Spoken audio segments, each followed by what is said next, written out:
Hey everyone, welcome back to the layout, the Union Pacific Railroad Evanston Subdivision. The N-scale inspired HO layout taking shape in my basement. My name is Daryl Kruse, owner and builder of the layout and your host for episode 14 of 2022. Things are moving right along. And in this episode, we'll see some more scenery work being done in the Castle Rock area. You can see some of the new scenery that was added and painted and basic ground cover and textures put on. Also did some work on the last section of the basement. So my goal was to get this scenic and to finish that last room, and I almost got all of it done. Just fell a little short on some paint, but overall we got quite a bit done. And I want to share with you how I did some of this work throughout the week and see where we are progress-wise up to today.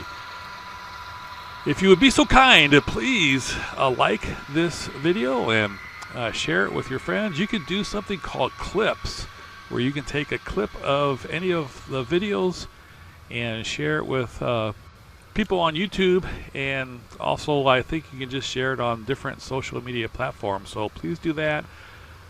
Also comment, subscribe. If you really want to help become a member, that definitely is a blessing.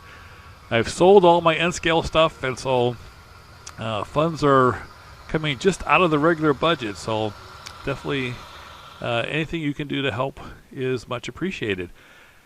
Now you may be wondering, how do I get to different areas of the layout? Some of the layout is pretty wide and it's hard to reach over, so I do have access points throughout the peninsula and also in corners of the layout with the idea that I can gain access and do some of the work from behind. And here you can see a great example of this. These tunnel portals are a good 4 feet away from the edge of the layout from where the camera is right now, and you can see me working from one of the access points. I've speeded it up here.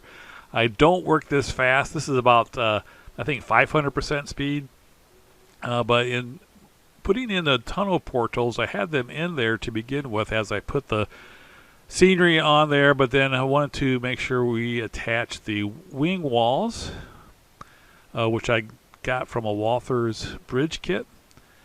And so I had 2 pairs of wing walls that I'm using for the tunnel portals, and you can see I'm using some adhesive caulk to attach them to the tunnel portal, and then I also am using the adhesive caulk to kind of seal up the cracks between the tunnel portal and the plaster and the wing walls and the plasters.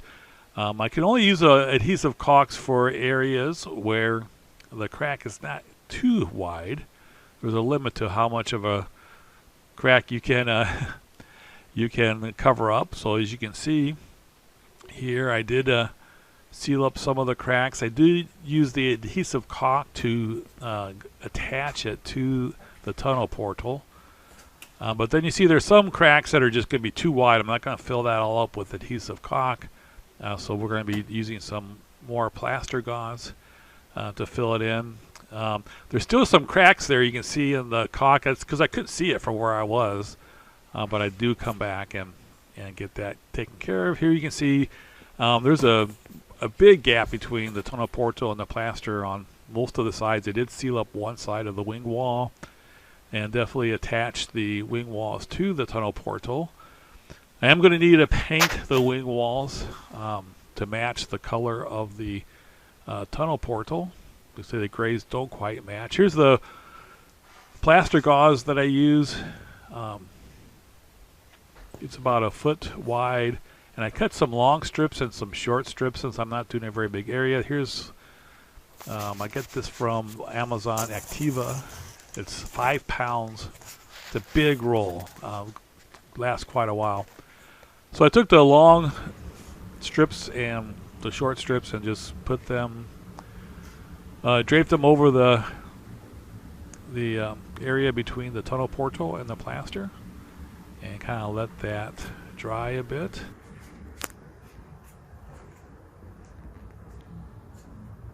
This tunnel portal over here didn't need quite as much, but I went ahead and sealed it up. And I'll be using some plaster here then to cover up the plaster gauze. So I just mixed up some plaster of Paris and put a thin layer of that on top of the gauze, so we didn't have the texture of the gauze, the weave of the gauze showing. Although I think if you put the ground foam over it, it probably would be okay. But it also gives it some strength. The plaster gauze, if you just have even a couple of layers, it's not that strong. So if you want to give it a little bit of added strength, you do need a little bit additional layer of plaster on it. Didn't take too long to mix up some plaster and take care of that. And as you can see, I did take care of the last cracks. All right, once the tunnel portals were in place and all sealed up, then I went ahead and painted it and added ground foam. Right there you can see that's just yellow grass there, and then I do have some of the blended grass. This is fine turf by Woodland Scenics. So some of the areas is just the yellow grass, and as you can see on the mountain area where the tunnel portals are, I've had some blended grass added in. I of course did tape the track before I did all this. It gets pretty messy, especially with the paint. But it looks pretty good. I did order 4 canisters of yellow fine turf from Woodland Scenics. I actually ordered it through online dealership. Tried to find one that I could get quickly. So far I've used 3 canisters of the yellow turf on this journey. So this is after I then added some more blended turf to kind of give it a nice varied texture, and then added some burnt grass clump foliage by Woodland Scenics. As you can see, I am going to need to scrape off some of the excess plaster on the tunnel portals and excess adhesive caulk before I paint the wing walls to match the tunnel portals. But you can kind of see an overall look of how it looks. This is just basic scenery. I am going to need to paint the vertical surfaces there. It's going to need to be more of the red rust color that the rocks have and when it's exposed. And you can see the area that I'm going to need to do eventually next. This is all the scenery I'm going to be doing for a while. This is the Curvo area. When I get back to doing scenery, this is I think the area that I'm going to do next. See if I can't finish out the peninsula. Get Curvo looking good. Here you get an idea of the fascia. I paint the fascia the same color as the base paint. That's Sonoran Desert by Bear. And I just buy the cheapest flat paint I can get. I think this was like $16, $17 maybe a gallon. So I did all this and still have a little bit left for 1 gallon of paint. So it goes pretty far. Here's the rock area. As you can see, I did not attempt to change the color yet. It's not because I've decided it's okay. I just kind of feel like before I do it, I just want to let it set there for a while and think about it a lot before I actually get to that. But when I figure out the right color for the rocks, I'll not only paint those rocks, do some dry brushing on it, but I'll also do the vertical surfaces. I really like the way the fill came out here. As you can see, you can follow the line of foliage that comes along from one side. There's going to be a drainage culvert from one side to the other. Here's a road that's going to go under here. That's going to be a maintenance road. Of course, I need to ballast the track, and need to add lots of static grass and different kinds of of foliage. So this is just a basic. I want to just get the plaster covered and the a basic scenery down, and that's usually how I do my layouts. My main goal right now is to get all the main line, done all the way through, so I can run trains continuously. That's always a big milestone. So bench work, a road bed, track, wiring, signals, all that kind of stuff. I kind of do that all at once, and then when I get all that done, then I try to cover the entire thing with basic scenery.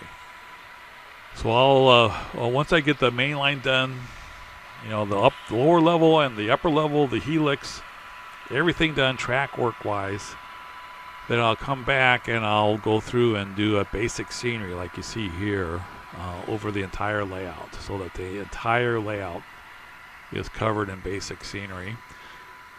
And then once I get that all done, then I'll come back a third time and start doing the more details. I'll do the static grass, some more detailed trees. Of course, you have roads. Ballasting needs to be done.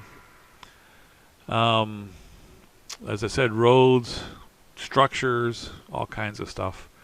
All right, now for the last section of the basement. This is the last area that was still not finished. You can see the ceiling is still bare wood.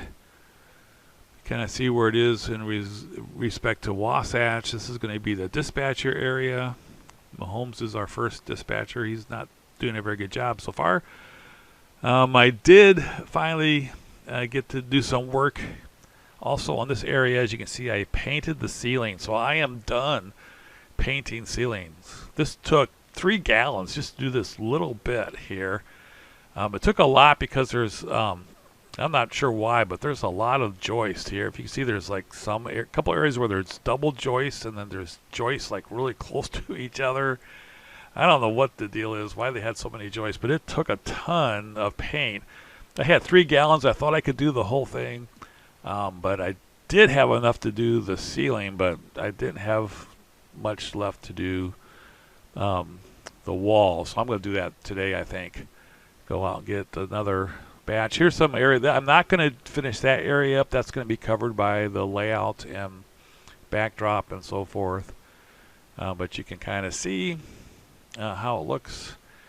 Now the bottom half is not sheetrocked or anything, but by the time I have the layout in and the skirting down and the backdrop and everything, you won't be able to see any of that bare framing.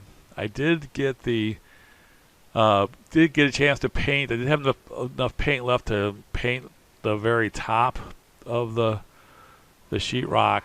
So when I get going on the rest of the wall, I'll just get a roller and just roll it. So that's I should be able to just buy 1 more gallon of paint and get that finished out without any problem. So I almost got everything done that I want to get done. The only thing that I didn't get done was getting the walls painted. So I will get it done today. And then this week coming up, I'm going to start working on bench work again. And from Wasatch, start building bench work towards Evanston. So we'll be able to have extend the main line from Wasatch. I'm going to go through or up to Evanston, but I'm not going to cover up the area where the helix is going to be. I'm going to stop at where the helix is, and then I'm going to build the helix while I have room to work on all sides. So we got that all coming up here this next week. I hope to have bench work done from Wasatch to the one end of Evanston. So we'll see how that goes. But that's kind of where we are today. Thanks again, everyone, for watching. I really appreciate it. And I'd also appreciate it if you like and subscribe and comment, share clips. Check that out. There's instructional tutorials on how to do it. It's pretty easy. But take clips of my videos and share them with people. would really be a benefit to me to have as big an audience as possible, so I got more funds to build this layout. Thanks again for watching. Everybody have a great week and a great Holy Week. Looking forward to Easter Sunday coming up in just 1 week from today. Take care, everyone. Have a great week.